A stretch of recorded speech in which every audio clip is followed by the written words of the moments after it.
নমস্কার বন্ধুরা, আমি পলাশ বিশ্বাস আর আপনারা দেখছেন পলাশ বিশ্বাস ভিডিওস। আশা করি আপনারা প্রত্যেকে ভালো আছেন এবং আপনাদের বাগানের গাছগুলিও ভীষণ ভীষণ ভালো আছে। বন্ধুরা, থাম্বনেল আর টাইটেল থেকে বুঝতেই পেরে গেছেন যে কোন বিষয় নিয়ে আজকে আলোচনা করতে চলেছি। হ্যাঁ বন্ধুরা, আজকে জবা গাছে ফুল না আসার কারণ, জবা গাছে কী করলে ফুল আসবে এবং এই শীতকালে প্রচুর পরিমাণে জবা ফুল পেতে কোন পরিচর্যা আপনাকে করতে হবে, গাছের মাটিতে কোন খাবার দিতে হবে, গাছের পাতায় কোন ফলিয়ে স্প্রে করতে হবে, সমস্তটা কিন্তু আজকে ডিটেলসে আমি বলে দিচ্ছি। একদম এইভাবে চলবেন, দেখবেন জবা গাছ রকেটের গতিতে বাড়বে আর অবশ্যই তাতে ফুল আসবে ভরে ভরে।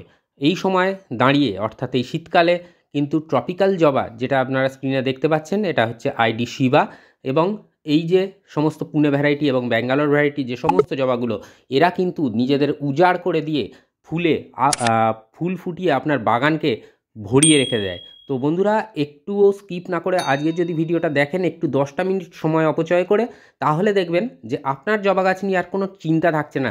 সেটা রোগ পোকার আক্রমণ হতে পারে বা জবা গাছে ফুল না আসার কারণ হতে পারে, সবটাই। তো বন্ধুরা, চ্যানেলটিকে শেয়ার করার অনুরোধ রইল সবার মাঝে।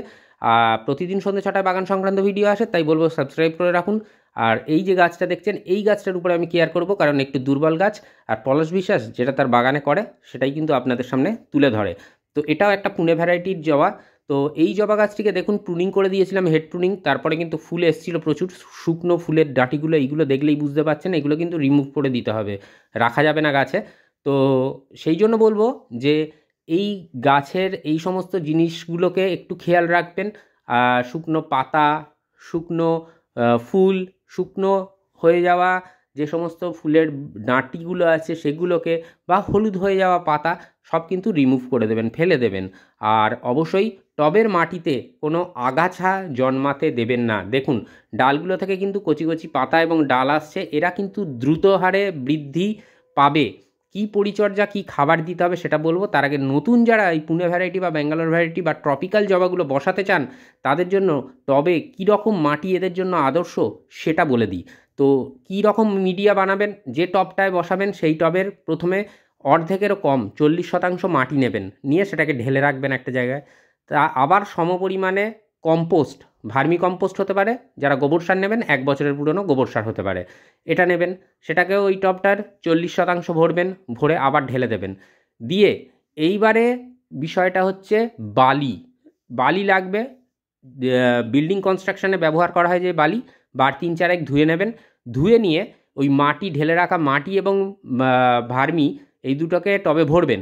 ভরে দেখবেন যে কতটা অংশ ফাঁকা পড়ে থাকছে। তো সেই 20% অংশ আপনারা বালি দিয়ে ভরিয়ে দেবেন, দিয়ে আবার ওটাকে ঢেলে, নিচে ঢেলে ভালো করে মিশিয়ে নেবেন। মিশিয়ে নিয়ে এলেই কিন্তু আপনার জবা গাছের জন্য এই সমস্ত পুনে ভ্যারাইটি, ব্যাঙ্গালোর বা ট্রপিক্যাল, অস্ট্রেলিয়ান, আমেরিকান যে সমস্ত বিদেশি জবাগুলো আছে, তাদের জন্য কিন্তু মাটি প্রস্তুত হয়ে যাবে। তো এই মিডিয়ায় যদি আপনারা গাছটা বসান, তাহলে গাছ দেখবেন দ্রুততার সাথে বৃদ্ধি পাচ্ছে। নতুন গাছ যারা এনে বসাচ্ছেন তাদের জন্য মিডিয়াটা বলে দিলাম একদম ডিটেলসে। তো এইভাবে বানিয়ে নেবেন। তারপরে দেখুন, টবের মিডিয়ায় খাবার দেব, সেই কারণে টবের মিডিয়াটাকে চারিধার থেকে রিং করে নিলাম। আর হ্যাঁ, একটা কথা বলবো, ড্রেনেজ হোল যারা নতুন বসাবেন, ড্রেনেজ হোলটা একটা উল্টানো খোলামকুচি দিয়ে আটকে, বালি চালার পর যে পাথর বের হয় সেই পাথর বা সিন্ডার যেটা আপনাদের কাছে আছে, ওপরে দিয়ে একটা বেড করে দেবেন, দিয়ে কিন্তু আপনারা মিডিয়াটা যেটা বানালেন সেটা ভরবেন। তো দেখুন, এখানে হাতে 2 মুঠো নিয়ে নেবেন, 10 ইঞ্চি টবের জন্য বলছি, 10 বা 12 ইঞ্চি টবের জন্য 2 মুঠো ভার্মি কম্পোস্ট নিচ্ছি। যারা গোবর সার দিতে চান 1 বছরের পুরনো গোবর সার নেবেন। এই যে মিডিয়াটার মধ্যে যে ভার্মি কম্পোস্টটা দেওয়া হচ্ছে, এ কিন্তু ধীরে ধীরে ডিকম্পোস্ট হবে এবং টবের মধ্যে যে গাছটি আপনার আছে তাকে কিন্তু ক্রমাগত খাদ্যের যোগান দিয়ে যাবে। এবং তার পাশাপাশি এই ভার্মি কম্পোস্টে ফলে মাটিটাও কিন্তু আলগা থাকবে, যাতে গাছ শিকড় কিন্তু খুব সুন্দরভাবে চালাতে পারবে। এই যে গাছটা দেখছেন এই রকম অবস্থায়, আপনাদের পরবর্তীকালে যখন ভিডিও দেখাবো তখন অবশ্যই এই গাছটিকে দেখাবো, তখন দেখবেন কতটা মানে সুন্দরভাবে বেড়ে উঠেছে।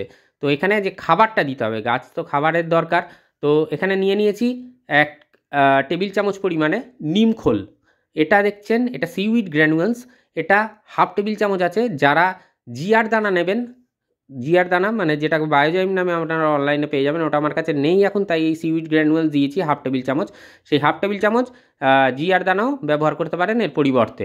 এটা সর্ষের খোলের গুঁড়ো, এটা 1 টেবিল চামচ পরিমাণে আপনাকে নিতে হবে। লাল পটাশ নিয়েছি আপনারা চাইলে অর্গ্যানিক পটাশ ব্যবহার করতে পারেন, 1 টেবিল চামচ পরিমাণে রয়েছে লাল পটাশ। আর এটা হচ্ছে ডিএপি নিয়েছি আমি টবের সাইজ অনুযায়ী, অর্থাৎ 10 বা 12 ইঞ্চি টবের জন্য 12 থেকে 14 দানা অবধি ডিএপি আপনারা নেবেন। এটা এই খাবারটা যেটা এই যে ডিএপি কিন্তু গাছের মধ্যে দ্রুততার সাথে গাছের মানে বৃদ্ধিতে সহায়ক এবং গাছের কাণ্ডগুলো পরিপুষ্ট হয়। আর লাস্ট যেটা দেখলেন হাড় গুঁড়ো বা বোন ডাস্ট, এটা 1 টেবিল চামচ। এরপরে খাবারগুলোকে খুব ভালো করে মিশিয়ে নিতে হবে। এই খাবারটা আপনারা কিন্তু একবারই দেবেন, অর্থাৎ যদি এর আগে নভেম্বরের পরিচর্যা করে থাকেন আপনার গাছে, তাহলে তার থেকে 15 দিন পরে এই খাবারটা আরেকবার আপনারা দিয়ে দিতে পারেন। বা ডিসেম্বরের যদি পরিচর্যা করে থাকেন, তাহলে ডিসেম্বরের পরিচর্যায় এই কাজটাও আপনারা করতে পারেন 15 দিন পর। মোটামুটি টবের মাটিতে মিক্সড খাবার দেওয়ার 15 দিন পরে এই খাবারটা দিয়ে দিন। যে পরিমাণ দেখালাম সেই পরিমাণে দেবেন। এরবার এই খাবারটা ভালো করে মিশে গেল, আমরা টবের কিনারা ধরে চারিধারে দিয়ে দেবো, কারণ যাতে গাছের যে ফিডার রুটগুলো যারা খাবারটাকে সংগ্রহ করে কাণ্ডে পাতায় পৌঁছিয়ে দেয়, তারা যাতে সব খাবারগুলোকে চারিধার থেকে, টবের চারিধার দিয়ে তো রুট বাউন্ড করে, তো চারিধার থেকে যাতে সেই খাবারগুলোকে গ্রহণ করতে পারে, সেই জন্য এই ব্যবস্থাপনাটা আমাদের করতে হবে এবং চারিধার থেকে খাবারগুলোকে সুন্দরভাবে এইভাবে দিয়ে দিতে হবে। তো দিয়ে দেওয়ার পরে আমরা মাটিটাকে চাপা দিয়ে দেব। চাপা দিয়ে আমরা ভরপুর জল কিন্তু দেব না, যতটা পরিমাণে প্রয়োজন, অর্থাৎ একটা টবে মোটামুটি 250 থেকে 300 ml জল আমরা দিয়ে দেব। তারপরে এই জল দেওয়ার ব্যবস্থাপনাটা কিন্তু ভীষণ জরুরি। তারপরে আমরা করব কি, তারপরে যখন উপরের মাটি, টবের উপরিভাগের মাটি আমরা দেখব 2 থেকে 3 ইঞ্চি আঙুল দিয়ে দেখব, যখন শুকনো হয়েছে তারপরে কিন্তু আমরা জল পুনরায় দ্বিতীয়বার দেব। ফুল সানলাইটে গাছ থাকবে, যেখানে আপনার বাগানের সর্বোচ্চ সূর্যালোক পড়ে তেমন জায়গায় আপনি গাছটিকে ঠাঁই দেবেন। তাহলে দেখবেন এই জবা গাছ কিন্তু ময়েশ্চার মাটি পছন্দ করে, পাশাপাশি সূর্যের আলো ভীষণ পছন্দ করে, কিন্তু গোড়ায় জল জমে থাকা একেবারেই পছন্দ নয়। তাই মাটি যত আলগা হবে, যত হালকা হবে, আপনার জবা গাছ তত বেশি মাত্রায় কিন্তু বৃদ্ধি পাবে এবং ফুলে ভরাবে আপনার বাগানকে। তো এই যে জলটা দিয়ে দিলাম, এই জল দেওয়ার পরে আবার যখন আমি দেখব যে উপরিভাগের মাটি টবের 2 থেকে 3 ইঞ্চি শুকনো হয়ে গেছে, তারপরে কিন্তু আবার জল দেব। এই খাবারটা দেওয়ার ঠিক 2 দিন পরে আপনারা গাছের পাতায় একটা মাইক্রোনিউট্রিয়েন্ট স্প্রে করে দেবেন। আমি বায়োভিটা এক্স দেখাচ্ছি মানে যে এটাই দিতে হবে এমনটা নয়, তবে যে কোনো সিউইড বেস ফার্টিলাইজার আপনারা দিতে পারেন, তাহলে খুব ভালো রেজাল্ট পেতে পারেন। এর পরিবর্তে সাগরিকা ব্যবহার করতে পারেন, আর না হলে অল ইন গোল্ড সুপার বা অ্যাগ্রোমিন ম্যাক্স, যে কোনো অনুখাদ্য একটা আপনারা 2 দিন পরে পাতায় স্প্রে করে দেবেন। তো এই যে খাবারটা, এটা মাসে একবারই দিতে হবে। আর দেওয়ার পরে এই যে অনুখাদ্যটা, এটাও কিন্তু আপনাকে একবারই মানে স্প্রে করতে হবে। এরপরে আর একটা জিনিস আমি গাছের পাতায় স্প্রে করতে বলবো, সেটা হচ্ছে আপনারা এনপিকে 0050 অর্থাৎ সালফেট অফ পটাশ। এটা যেদিন আপনি গাছের পাতায় অনুখাদ্য স্প্রে করলেন, তার থেকে ঠিক 2 দিন পরে আপনারা কিন্তু এই 0050 গাছের পাতায় স্প্রে করে দেবেন।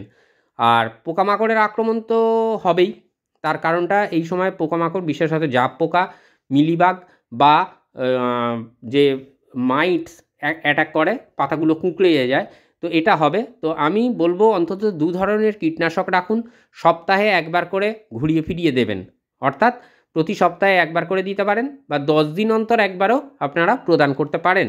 সেটা কাকা হতে পারে, ওমাইট হতে পারে, বা থিটা হতে পারে, কিংবা কনফিডার, রোগার প্লাস, টাভগার, এরকম কিন্তু কীটনাশকগুলো অন্তত 2 ধরনের রাখবেন, ঘুরিয়ে ফিরিয়ে স্প্রে করবেন 10 দিনেরও ব্যবধানে। তাহলে দেখবেন যে গাছে কোনো পোকামাকড় থাকছে না। আর যদি পোকা দ্বারা আক্রান্ত হয়ে যায়, তাহলে 2 দিনের ব্যবধানে 2 বার স্প্রে করবেন, দেখবেন খুব ভালো থাকছে।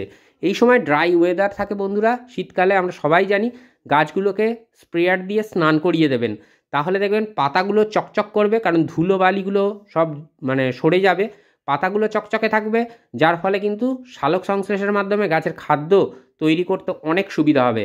আর যে পরিচর্যা দেখালাম, এইভাবে কিন্তু পরিচর্যা করলে আপনার জবা গাছে ফুল ফোটা কোনো দিন বন্ধ হবে না। তো বন্ধুরা, এইভাবে কেয়ার করুন। শীতকালীন বাগানে ফুলের পাশাপাশি, সিজনাল ফ্লাওয়ারের পাশাপাশি আপনারা জবা ফুলেও ভরিয়ে রাখুন আপনার বাগানকে।